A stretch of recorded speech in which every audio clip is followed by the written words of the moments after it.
Pendant 6 mois, mon fils William a pleuré toutes les nuits. C'était juste l'enfer. J'ai lu tout ce que tu peux imaginer sur Internet. J'ai Google tous les soirs à 23 h, désespérée, à 3 h du mat, désespérée. J'ai vraiment essayé de prendre tous les conseils de tout ce qu'on trouve sur Internet, mais rien n'a fonctionné, rien du tout. Un jour, alors que j'y croyais vraiment plus du tout, honnêtement, j'étais juste désespérée et je m'étais dit, bah tant pis, je vais juste survivre, aller dormir à 20 h tous les jours et essayer de prendre le maximum de ce que je peux prendre comme sommeil. J'ai découvert une approche qui a tout changé. Le but de cette vidéo, c'est de vous expliquer l'approche, tout simplement, comment je l'ai découvert et surtout ce qu'il faut éviter. Comme ça vous évitera de perdre 6 mois comme moi. Bon, laissez-moi vous ramener 3 ans en arrière, même 4 maintenant. Euh, Enceinte, je pensais être prête à tout. J'entendais les histoires des enfants qui dormaient pas, mais je me disais, franchement, je vais détendue, il y aura aucun souci. Je pense que ça sera pas mon problème. Oui, nouveau-né et tout, mais ça passera, je sais gérer. Donc, j'étais super confiante. Erreur. Je pensais vraiment que ça irait. J'étais honnêtement au début détendue, mais bon, on connaît. Tu te demandes s'il pleure parce qu'il a faim.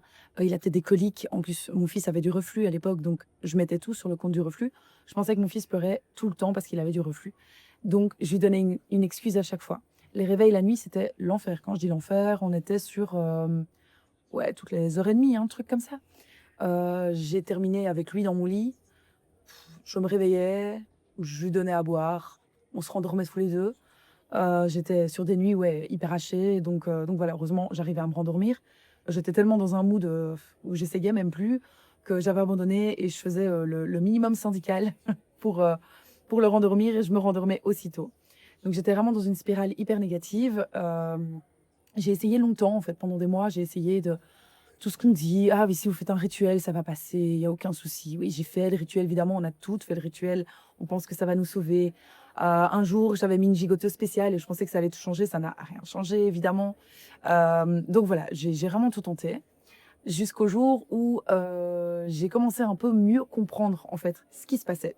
Il faut juste savoir, avant que je vous explique ce que j'ai trouvé, que j'ai vraiment consulté des spécialistes. Alors, si je vous parle, et je sais que ça va vous parler, de micro-kiné, entre 100 et 150 € la séance, on parle là-dessus, mais t'es tellement désespéré que tu t'en fous, tu le fais. Des conseillères en sommeil qui me faisaient payer, ouais, je crois que j'ai payé 200 € une séance. Ok, top. Donc, elle t'accompagne un petit peu, elle te dit de faire des rituels, elle te dit que probablement ton enfant pleure pour cette raison, que tu dois l'accompagner. Enfin, bref, un petit peu tout, mais il n'y a rien qui fonctionnait vraiment. Et à chaque fois que j'avais des améliorations, ça repartait comme avant. Il n'y a vraiment rien qui marchait. J'ai vraiment tout essayé et je suis quelqu'un qui me renseigne énormément. À l'époque, il y a 4 ans, il n'y avait même pas de ChatGPT, donc j'étais sur Google. Ou en tout cas, j'utilisais pas ChatGPT et tout le reste. Donc j'étais vraiment sur Google. Je cherchais, je lisais. Un soir, j'étais convaincue d'un truc et puis ça ne marchait pas du tout. Donc voilà, c'est vraiment, j'ai vraiment beaucoup recherché. Je suis quelqu'un qui a besoin de comprendre. Donc j'étais très formée. Je comprenais vraiment beaucoup de choses. C'est ça qui me rendait encore plus dingue. C'est que je comprenais les cycles, je comprenais la régression, je comprenais tout ça. Et donc ça me frustrait encore plus. Comment ça a changé? C'est qu'un jour, j'ai juste, en fait, écouté. J'ai appris à écouter. On va pas se mentir en tant que alors je parle aux parents de manière générale, mais je veux parler un petit peu plus aux mamans quand même. On a quelque chose en nous qui les pleurs, ça déclenche quelque chose chez nous. On a c'est comme ça, c'est vital, on a besoin dès que notre bébé pleure, on a besoin d'intervenir toujours. Et à un moment, je me suis dit: «OK, prends un peu du recul. Prends un peu juste du recul sur ça, essaye de comprendre ce qu'il y a derrière». Bien sûr, rituel et cetera, ça, c'est sûr et certain. Je veux dire, le rituel, je disais un peu plus tôt, ça n'a pas marché. C'est parce que le rituel tout seul ne va pas marcher. Ça peut sauver, parfois ça va sauver parce qu'il y a des enfants qui avaient juste besoin de ça pour que ça marche, pour dire: «Bah, c'est le moment du dodo». En fait, c'est pour ça, hein, qu'on fait un rituel concrètement, c'est de dire: «C'est le moment du dodo». Mais je vais pas développer plus là-dessus pour le moment. Mais simplement, en fait, j'ai commencé à déchiffrer les pleurs. Donc comme je le disais, j'ai appris à déchiffrer les pleurs. Ça veut dire quoi? Ça veut dire que on connaît tous en tant que parents, si je vous dis j'attends que le bus passe. Ouais, voilà. Si je vous dis en tant que parent, le pleur qui te déchire le cœur, tu vois duquel je parle, c'est certain.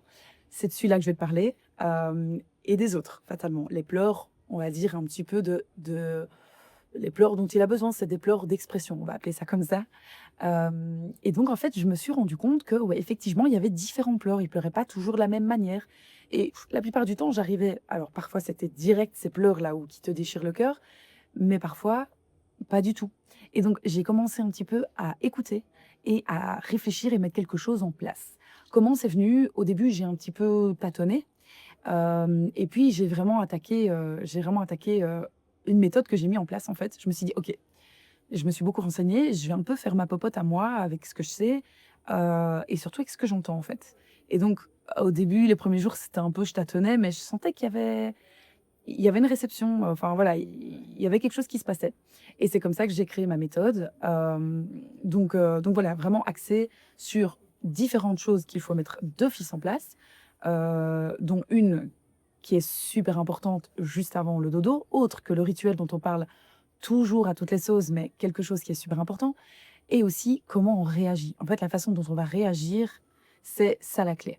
Donc, on est 4 ans en arrière, mon fils allait avoir 6 mois. Je me dis: «OK, j'attaque, ma méthode». En fait, c'est un truc que j'avais mis en place. J'avais commencé à la travailler 2 semaines avant, j'avais fait des petits tests et cetera. Puis je me suis dit: «OK, il faut que ce soit vraiment concret et surtout la même chose». Un enfant, il faut que la réaction soit toujours la même pour qu'il comprenne. Donc c'est ça vraiment que je voulais mettre en place. Donc j'ai créé cette méthode de façon assez, entre guillemets, militaire, juste simplement pour apprendre à réagir de la même façon. J'avais besoin de le poser sur papier et d'être sûre que je fasse la même chose à chaque fois. Donc je me souviens très bien, c'était le vendredi. Je ne l'ai pas mis à la crèche. Je me suis dit, ok, je le garde, je vais vraiment attaquer direct. Je ne l'ai pas mis à la crèche le vendredi.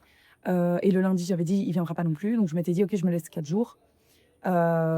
J'ai attaqué pendant le week-end aussi. Le lundi, il avait 6 mois. Je m'en souviens très bien. J'ai commencé le vendredi matin. Le dimanche soir, donc la nuit de dimanche à lundi, nuit complète.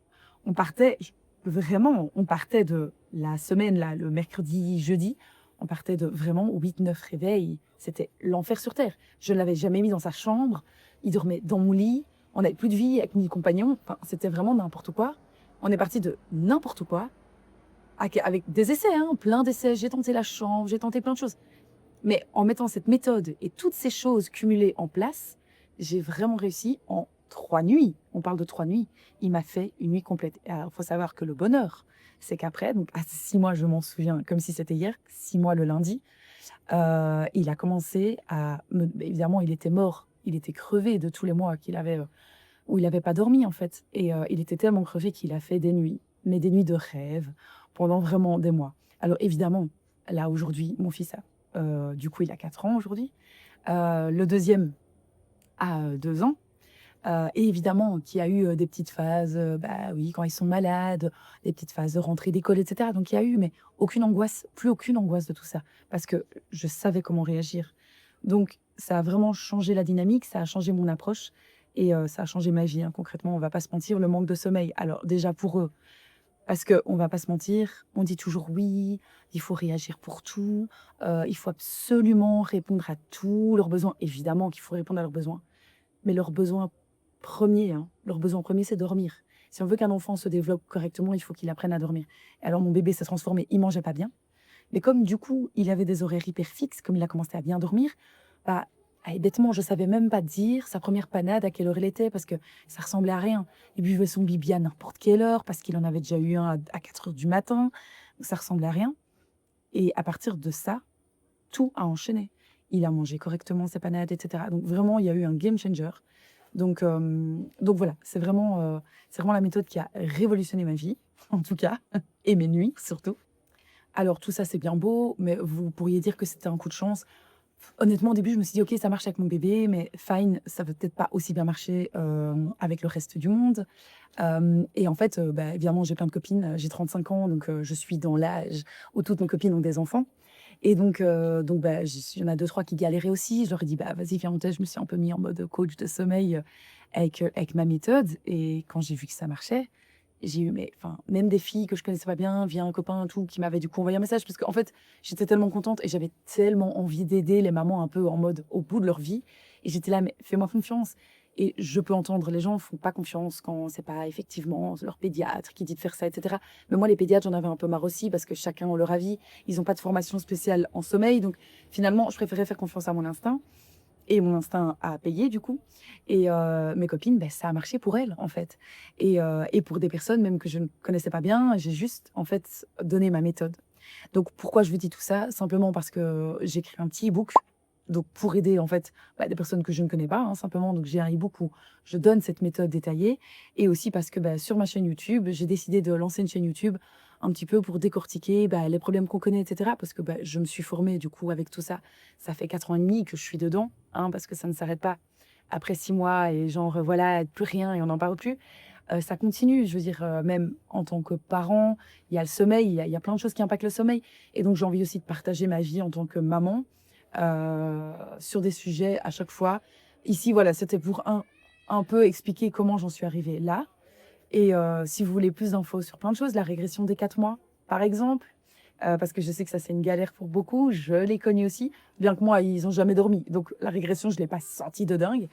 Mais donc la régression des 4 mois, il y a plein de sujets, le rituel, et cetera. Il y a vraiment plein de choses dont on peut, parler ensemble. La semaine prochaine, on attaque, du coup, la nouvelle vidéo qui sera les 5 raisons pour lesquelles mon bébé se réveille la nuit. Donc voilà, et la quatrième en général, personne n'en parle de celle-là. Donc abonne-toi, comme ça tu me retrouves la semaine prochaine. D'ici là, courage, je suis passée par là.